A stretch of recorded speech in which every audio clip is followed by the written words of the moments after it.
The German soldiers believed they were safe. They had taken cover behind the thick stone wall of a ruined farmhouse, crouched low as American forces advanced across the fields ahead of them. For several minutes the battlefield was quiet. Then the machine gun opened fire. Heavy rounds slammed into the stone wall, sending fragments of rock and dust exploding into the air. At first the soldiers stayed in position. The wall had protected them from rifle fire many times before. But then something unexpected happened. The bullets didn't stop. The heavy rounds punched straight through the stone. Men dropped instantly. Others scrambled for cover, realizing too late that the wall they trusted could not stop the weapon firing at them. The gun responsible was not artillery. It was not a tank cannon. It was a machine gun, the Browning .50 caliber. And during World War II, many German soldiers quickly learned that ordinary cover often meant very little when this weapon opened fire. The Browning M2 heavy machine gun was one of the most powerful weapons used by American forces during the war. Originally designed before the conflict began, the weapon fired a massive .50 caliber round, far larger and more powerful than the ammunition used in standard infantry rifles. Each bullet weighed several times more than a typical rifle round and carried enormous energy. When fired at high speed, these bullets could rip through wood, brick, sandbags, and even lightly armored vehicles. The weapon had originally been developed for a different purpose. American engineers designed it as an anti-aircraft weapon. Aircraft during the early 20th century were becoming faster and stronger, and the military needed a gun capable of damaging or destroying them. The .50 caliber round delivered exactly that kind of power. But once the war began, soldiers on the ground quickly discovered that the weapon had another terrifying role. It could dominate the battlefield. American forces mounted the Browning .50 caliber machine gun on almost everything they used in combat. Tanks carried them, half-tracks mounted them. Trucks and jeeps often had them installed for protection. Defensive positions frequently used them to cover roads, fields, and likely enemy approaches. Wherever American troops expected heavy fighting, the .50 caliber machine gun often appeared. And when it did, the battlefield could change instantly. Unlike smaller machine guns, the Browning fired extremely heavy rounds with tremendous penetrating power.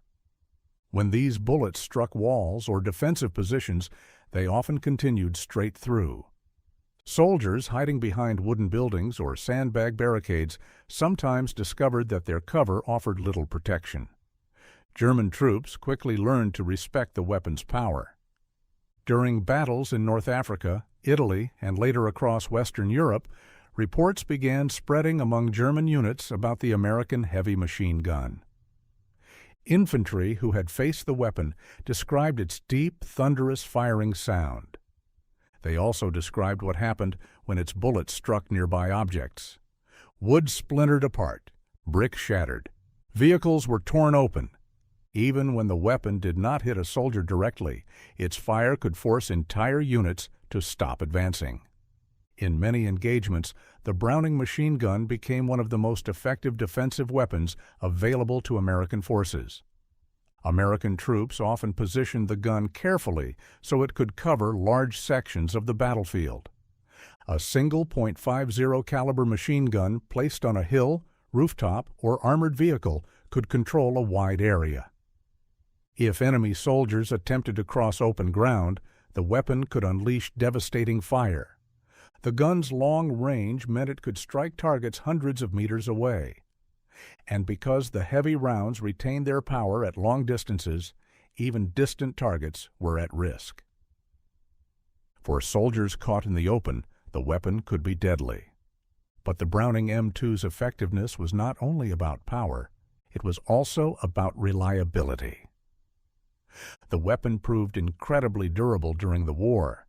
Soldiers quickly discovered that the machine gun could keep firing even in difficult conditions. Mud, dust, freezing temperatures, and long combat operations did not easily stop it. As long as crews maintained the weapon and supplied ammunition, it could fire thousands of rounds without failure. This reliability made it extremely valuable in prolonged battles. Tank crews especially relied on the .50 caliber machine gun. Mounted on top of American tanks, it allowed crews to defend themselves against enemy infantry. When German soldiers attempted to approach tanks with explosives or anti-tank weapons, the heavy machine gun could quickly drive them back. The weapon's powerful rounds could sweep trenches, destroy equipment, and suppress enemy positions. In many battles, the .50 caliber machine gun became the weapon that held defensive lines together. German soldiers quickly learned to recognize the weapon's distinctive firing sound. When they heard it, many understood that they were facing one of the most powerful machine guns on the battlefield. Advancing across open ground under .50 caliber fire was extremely dangerous. Even experienced troops often avoided areas where American heavy machine guns were positioned. The psychological effect of the weapon became nearly as important as its physical power. Once the weapon began firing, entire sections of the battlefield could become deadly zones. Enemy troops were forced to slow their advances, search for alternate routes, or wait for artillery support before moving forward. By the later years of the war, the Browning M2 had earned a legendary reputation among both Allied and German soldiers. American troops valued the weapon for its power, reliability, and versatility. Enemy soldiers respected it for the same reasons. Few weapons combined range, strength, and durability in the same way. And when the war finally ended, the story of the Browning .50 caliber machine gun did not end with it. Unlike many weapons used during World War II, the M2 continued serving for decades. In fact, more than 80 years later, the same machine gun design is still used by military forces around the world.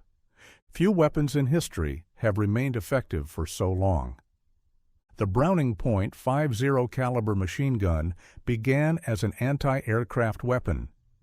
But on the battlefields of World War II, it became something more. A machine gun capable of tearing through cover, stopping advancing troops, and dominating large areas of the battlefield. And for many German soldiers who faced it during the war, it became a weapon they would never forget. The Browning .50 caliber machine gun, one of the most feared weapons of World War II,